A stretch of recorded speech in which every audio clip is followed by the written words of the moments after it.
आज की इस वीडियो में हम बात करने वाले हैं कि सीएससी से बैंक मित्र के लिए हम ऑनलाइन अप्लाई कैसे कर सकते हैं। इसके बारे में स्टेप बाय स्टेप पूरा प्रोसेस मैं आपको बताने वाला हूँ, इसलिए इस वीडियो का एक पार्ट बिना मिस किए कंप्लीट वॉच करिएगा और बाकी वैल्यू भाई को भी शेयर करिएगा। तो चलिए वीडियो को स्टार्ट करते हैं। तो सबसे पहले अपने कंप्यूटर में आपको कोई सा अपना ब्राउजर ओपन करना है और सर्च बॉक्स में आपको टाइप करना होगा bconboarding.csccloud.in।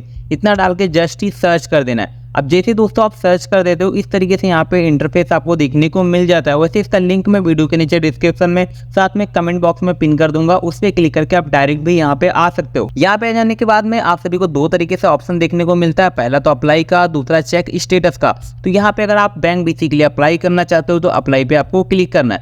अब जैसे यहाँ पे अप्लाई पे आप क्लिक करते हो आप सभी को यहाँ पे सीएससी का जो लॉगिन डैशबोर्ड है इस तरीके से देखने को मिल जाता है, जहाँ पे आप सभी को आपका जो यूजर नेम है सीएससी का वो डालना है, पासवर्ड डाल देना होगा, कैप्चर कोड डाल देना है, कैप्चर कोड डाल के साइन इन पे क्लिक कर देना है। आपकी सीएससी आईडी लॉगिन हो जाने के बाद में वापस से आपको इसी इंटरफेस पे लाके छोड़ दिया जाएगा। अब यहाँ पे आप सभी को वापस से अप्लाई वाले बटन पे क्लिक करना है। अब जैसे यहाँ पे आप अप्लाई वाले बटन पे क्लिक कर देते हो कुछ इस तरीके से यहाँ पे आप सभी के सामने यहाँ पे सेलेक्ट बैंक विद लोकेशन का ऑप्शन देखने को मिल जाता है, जहाँ पे आपके लोकेशन पे जितने भी बैंक होंगे सभी का लिस्ट यहाँ पे आपको शो हो जाएगा। यहाँ पे मेरे लोकेशन पे टोटल यहाँ पे 17 बैंक यहाँ पे देखने को मिल रहा है, जिसके लिए मैं यहाँ पे अप्लाई कर सकता हूँ। लेकिन यहाँ पे आप ड्रॉप डाउन वाले बटन पे क्लिक करोगे तो यहाँ पे आपको ये पता चलेगा कि यहाँ पे केवल 3 बैंक के लिए ही बैंक मित्र के लिए आप अप्लाई कर सकते हो, क्योंकि बाकी सारे और जो बैंक हैं वहां भी इस समय बैंक बीसी के लिए कोई भी स्लॉट खाली नहीं है। तो यहाँ पे आप सभी लोग ड्रॉप डाउन वाले बटन पे क्लिक करके जितना भी बैंक दिखता है आपके नियरेस्ट में जो भी बैंक रहेगा उसका सिलेक्शन आप कर लीजिएगा। फिलहाल मुझे एक्सिस बैंक का अप्लाई करना है तो मैं एक्सिस बैंक पे क्लिक कर देता हूँ। जैसे मैं इस पे क्लिक करता हूँ तो यहाँ पे देखोगे बैंक ब्रांच लिस्ट वाले ऑप्शन में आप सभी के सामने कुछ इस तरीके से यहाँ पे इंटरफेस मिलेगा, जहाँ पे आप सभी का बैंक का नाम, आपका ब्रांच का नाम, आपका ब्रांच का कोड, स्टेट, आपका डिस्ट्रिक्ट, आपका ब्लेक, ये सब कुछ यहाँ पे शो हो जाएगा। उसी के बगल में यहाँ पे आपको एक अप्लाई का ऑप्शन देखने को मिल जाता है। अब चलिए अप्लाई वाले बटन पे हम क्लिक करते हैं। जैसे हम अप्लाई वाले बटन पे क्लिक करेंगे तो यहाँ पे देखोगे BC onboarding registration form open होके आ जाएगा। यहाँ पे आपको इस फॉर्म को टोटल 5 स्टेप में फिलअप करना होता है। तो सबसे पहला स्टेप आपका यहाँ पे पर्सनल इन्फॉर्मेशन रहने वाला है, जिसमें आप सभी को सीएससी आईडी के साथ में लॉगिन होते ही आपका बहुत सारा इन्फॉर्मेशन पहले से ही फिलअप मिल जाएगा। वैसे मैं स्टेप बाय स्टेप पूरा कंप्लीट आपको प्रोसेस बताने वाला हूँ। तो सबसे पहले यहाँ पे आप देखोगे आपका फर्स्ट नेम पहले से देखने को मिल जाता है, यहाँ पे कुछ नहीं करना, लास्ट नेम में कुछ नहीं करना होता है, डेट ऑफ बर्थ भी नहीं डालना है, क्योंकि सीएससी आईडी पे जो भी आपका डिटेल रहेगा पहले से यहाँ पे फेच कर लिया जाएगा। यहाँ पे कुछ एडिशनल इन्फॉर्मेशन आपको एड करना है। सबसे पहले यहाँ पे देखोगे मैरिटल स्टेटस को आपको सेलेक्ट करना होगा। जैसे आप इस पे क्लिक करोगे तो आप शादी है आपका हो गया है कि नहीं हो गया है, मैरिड अनमैरिड इसको सेलेक्ट कर सकते हो।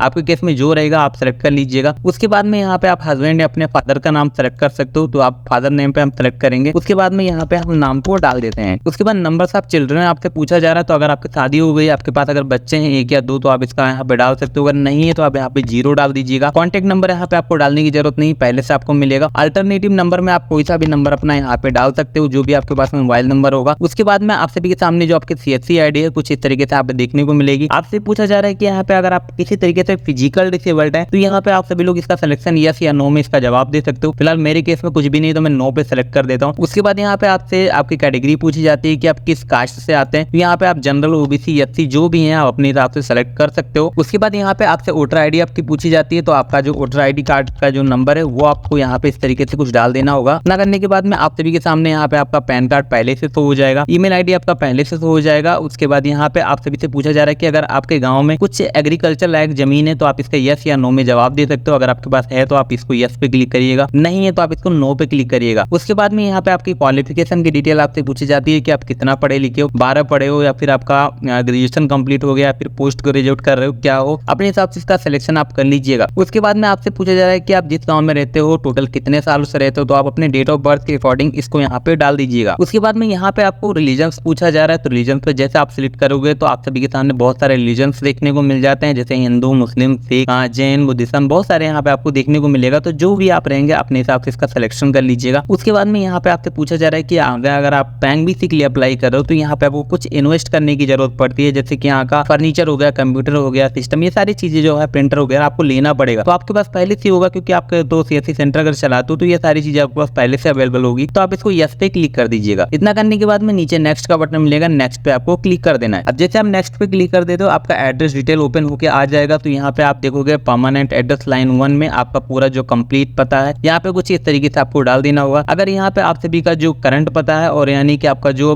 परमानेंट एड्रेस है दोनों सेम है तो आप इस पे क्लिक कर दीजिएगा, आपका एड्रेस ऑटोमेटिक यहाँ पे फिल हो जाएगा। नीचे की तरफ आ जाओगे, यहाँ पे सीएससी सेंटर का डिटेल आपसे पूछा जाता है, तो यहाँ पे आप अपने शॉप का नाम डाल दीजिएगा, जो भी आपका नाम होने वाला है वो आप यहाँ पे डाल दीजिएगा। उसके बाद में यहाँ पे वो आपका जो सीएससी सेंटर वो खुद का है या फिर रेंटेड पे है, जैसा भी रहेगा अपने हिसाब से सिलेक्शन कर लीजिएगा। ऑनर नेम आपको यहाँ पे डाल देना होगा, तो मैं यहाँ पे डाल देता हूँ। उसके बाद यहाँ पे रिलेशन विथ में आप आ जाना है, तो आप सभी का जो शॉप का एड्रेस है वो उसका एड्रेस आपको यहाँ पे कुछ इस तरीके से डाल देना है। दोस्तों मैंने सिक्योरिटी रीजन की वजह से वीडियो के कुछ पार्ट को हाइड कर दिया ताकि इससे किसी की कोई पर्सनल इन्फॉर्मेशन ना शेयर हो सके। उसके बाद में एड्रेस ऑफ कम्युनिकेशन आपसे पूछा जाता है, तो यहाँ पे आपका जो कम्युनिकेशन एड्रेस है वो परमानेंट है, करंट या शॉप है, तो क्या है, तो यहाँ पे मेरे केस में शॉप है, हमारा दुकान है, तो हम इसको सेलेक्ट करेंगे। उसके बाद यहाँ से पिन कोड पूछा जाएगा, तो पिन कोड आपको ऑलरेडी सिलेक्टेड मिल जाएगा, आपका स्टेट भी ऑलरेडी सिलेक्टेड मिल जाएगा, आपका डिस्ट्रिक्ट भी ऑलरेडी सिलेक्टेड मिल जाएगा। सिर्फ यहाँ पे आपको आपका जो सब डिस्ट्रिक्ट है उसका सिलेक्शन करना होगा, तो आप इसका सिलेक्शन कर लीजिएगा। जैसे आप सब डिस्ट्रिक्ट का सिलेक्शन करते हो, यहाँ पे आपके सब डिस्ट्रिक्ट का जो कोड है ऑटोमेटिक यहाँ पे आ जाएगा। उसके बाद यहाँ पे आपका जो विलेज है उसको आपको यहाँ पे सिलेक्शन करना होगा, तो यहाँ पे मैं अपने विलेज का सिलेक्शन कर लेता हूँ। विलेज का कोड हमें यहाँ पे अपने आप ही देखने को मिल जाता है। उसके बाद में यहाँ से पूछा जा रहा है कि यानी जिस बैंक से हम अप्लाई कर रहे हैं बैंक मित्र के लिए, उस ब्रांच से हमारे दुकान की दूरी कितनी है, तो जितना भी किलोमीटर का रहने वाला है आप यहाँ पे इसका सिलेक्शन कर लीजिएगा। मेरे केस में 1 किलोमीटर की दूरी पे मेरा वाला बैंक ब्रांच है, तो मैं यहाँ पे 1 को दर्शा देता हूँ। इतना करने के बाद में नीचे की तरफ आ जाएंगे, हमें नेक्स्ट का बटन मिलेगा, नेक्स्ट पे क्लिक कर देना। आप जैसे नेक्स्ट पे क्लिक करने के बाद में अब यहाँ पे दोस्तों हमें देखोगे हमारा जो IIBF सर्टिफिकेट है उसका डेट हमसे पूछा जा रहा है, तो यहाँ पे हम डेट का सिलेक्शन कर लेंगे। जिस भी डेट में हम लोगों ने यहाँ पे IIBF का एग्जाम क्रॉस किया है वो डेट आपको सर्टिफिकेट पे मिल जाएगी। वहाँ पे आप देख सकते हो आपका जो सर्टिफिकेट नंबर है, यहाँ पे आप उस नंबर को डाल दीजिएगा। मैंने एग्जाम्पल के लिए कोई सा भी नंबर डाल दिया। उसके बाद में आपका जो IIBF का रजिस्ट्रेशन नंबर है वो आपको डाल देना होगा। देन उसके बाद में आपसे पूछा जा रहा है कि जिस विलेज या फिर जिस भी एरिया में आप रहते हो वहाँ पे आसपास कितना पॉपुलेशन है, तो यहाँ पे आप सभी को अपने हिसाब से डाल देना। जहाँ पे मैं रहता हूँ वहाँ पे तो लगभग 1 लाख के करीब में पॉपुलेशन है, तो मैं यहाँ पे 1 लाख डाल देता हूँ। उसके बाद में यहाँ पे आपसे पूछा जा रहा है कि अगर आपके घर में कोई भी family member self help group के साथ में जुड़ा हुआ है, यानी सेल्फ हेल्प ग्रुप से, तो ये आप इसको यस या नो में जवाब दे सकते हो। मेरे केस में नो है, तो मैं नो पे सेलेक्ट कर देता हूँ। बाकी आपसे पूछा जा रहा है जो आपका एरिया है वो अर्बन में आता है, यानी ग्रामीण में आता है, शहरी में आता है, तो क्या है आप अपने हिसाब से इसका सिलेक्शन कर लीजिएगा। मेरे केस में रूरल है, तो मैं रूरल को सेलेक्ट कर लेता हूँ। उसके बाद आपसे पूछा जा रहा है कि आपके पास में लैंडलाइन कनेक्टिविटी है कि नहीं है, तो मेरे केस में नहीं है, तो मैं इसको नो पे क्लिक करूंगा। अगर आपके पास रहेगा तो आप इसको यस पे क्लिक कर सकते हो। मेरे केस में नो है, तो मैं इसको नो पे क्लिक कर देता हूँ। इतना करने के बाद में डायरेक्ट ही हम नेक्स्ट पे क्लिक कर देते हैं। अब जैसे दोस्तों नेक्स्ट पे क्लिक करते हैं, वेरिफिकेशन डिटेल हमसे पूछा जाता है, तो यहाँ पे हमें अपने 2 रिलेटिव का रेफरेंस देना होता है। तो आपके 2 रिलेटिव कोई भी हो, आप इनका नाम यहाँ पे इस तरीके से डाल दीजिएगा जैसे मैं डाल रहा हूँ। कॉन्टेक्ट नंबर आपसे पूछा जाएगा, तो मैं यहाँ पे कोई सा भी एग्जाम्पल के लिए डाल देता हूँ, आप लोग एग्जैक्ट डालिएगा। देन उसके बाद में ये काम क्या करते हैं, तो अपना काम आप यहाँ पे उनको दर्शा दीजिएगा। तो उसके बाद में इसी तरीके से आपको सेम दूसरा वाला भी आपको डाल देना होगा। चलिए मैं दूसरा वाला भी डाल देता हूँ। ये डिटेल पूरा फिलअप कर लेने के बाद में डायरेक्ट आप नेक्स्ट पे क्लिक कर दोगे। जैसे आप नेक्स्ट पे क्लिक करते हो, अब यहाँ पे देखोगे डॉक्यूमेंट अपलोड करने के लिए बोला जाता है। कैसे अपलोड करना है मैं आपको यहाँ पे बता देता हूँ। टोटल यहाँ पे आपको 8 तरीके के डॉक्यूमेंट को अपलोड करना पड़ेगा। सबसे पहले तो यहाँ पे आप अगर बेली हो तो अपना यहाँ पे पैन कार्ड आपको अपलोड करना है, जिसकी जो साइज है 50 KB से ज्यादा की नहीं होनी चाहिए, और उसका फॉर्मेट जो है JPG PNG में होना चाहिए। उसके बाद अपना जो IIBF का सर्टिफिकेट है वो आपको अपलोड करना है, जिसकी साइज 2 MB से ज्यादा की नहीं होनी चाहिए, और उसका फॉर्मेट PDF में होना चाहिए। साथ में अपना आपको एक फोटो अपलोड करना है, जिसकी साइज 50 KB से ज्यादा नहीं होनी चाहिए, और उसका फॉर्मेट JPG या फिर PNG हो सकता है। उसके बाद यहाँ पे आपको सिविल रिपोर्ट अपलोड करना पड़ेगा, जिसकी साइज यहाँ पे 2 MB से ज्यादा की नहीं होनी चाहिए, और यहाँ पे उसका फॉर्मेट PDF में होना चाहिए। अगर आपके पास में आपका सिविल स्कोर नहीं है तो आप CSC से ही अपना सिविल रिपोर्ट निकाल सकते हो। उसके बाद यहाँ पे आपको पुलिस क्लियरेंस सर्टिफिकेट यानी कि चरित्र प्रमाण पत्र अपलोड करना है, जो कि 6 महीने से ज्यादा पुराना नहीं होना चाहिए, जिसकी साइज 2 MB से ज्यादा नहीं होनी चाहिए, उसका फॉर्मेट PDF होना चाहिए। उसके बाद में आपके घर का पता, आपका आधार कार्ड यहाँ पे अपलोड करना पड़ेगा, जिसकी साइज 2 MB से ज्यादा नहीं होनी चाहिए, और उसका फॉर्मेट PDF में रहना चाहिए। साथ में आपका जो एड्रेस पुरानी शॉप का एड्रेस प्रूफ है वो यहाँ पे अपलोड करना है। जैसे आप यहाँ पे इलेक्ट्रिसिटी बिल अपने दुकान का यहाँ पे लगा सकते हो, उसकी जो साइज है 2 MB से ज्यादा नहीं होनी चाहिए, उसका फॉर्मेट PDF में होना चाहिए। उसके बाद में आपसे पूछा जा रहा है कि हाईएस्ट क्वालिफिकेशन आपकी क्या है, जिसकी साइज 2 MB से ज्यादा नहीं होनी चाहिए, और यहाँ पे आपका फॉर्मेट PDF में रहने वाला है। तो इस तरीके से दोस्तों यहाँ पे आपका ये पूरा डॉक्यूमेंट अपलोड होगा। ये सारे डॉक्यूमेंट को आपको स्कैन करके अपलोड करना पड़ेगा। जैसे यहाँ पे आप अपलोड कर देते हो, नीचे की तरफ आप सभी के सामने देखोगे एक प्रीव्यू का ऑप्शन देखने को मिलता है। प्रीव्यू पे आपको क्लिक कर देना होगा। उसके बाद जो भी फॉर्म आप लोगों ने पूरा कंप्लीट फिलअप किया, पूरा उसका रिव्यू आपको देखने को मिल जाता है। इन केस अगर आपको कुछ लगता है कि आप लोगों ने कुछ रजिस्ट्रेशन फॉर्म में कुछ गलत डाल दिया तो आप प्रीवियस पे जाकर वो डिटेल को वहाँ पे आप करेक्ट कर सकते हो। मेरे केस में सब कुछ सही है तो मैं डायरेक्ट इसको सबमिट करूंगा। फिलहाल मुझे यहाँ पे दोस्तों सबमिट नहीं करना है क्योंकि मुझे बैंक नीति के लिए अप्लाई नहीं करना है। बाकी जो प्रोसेस मैंने आपको बताया सेम यही प्रोसेस को अगर आप फॉलो करोगे तो आपका जो बैंक नीति के लिए अप्लाई होता है वो कंप्लीटली हो जाएगा। फिलहाल दोस्तों इस वीडियो में यही जानकारी थी। आशा करता हूँ जानकारी अच्छी लगी होगी तो वीडियो को लाइक कर दीजिएगा। चैनल पर पहली बार आए हो सब्सक्राइब करके बेल आइकन को भी प्रेस कर लीजिएगा। मैं मिलता हूँ ऐसी किसी नेक्स्ट वीडियो में, तब तक के लिए जय हिंद, बाय बाय।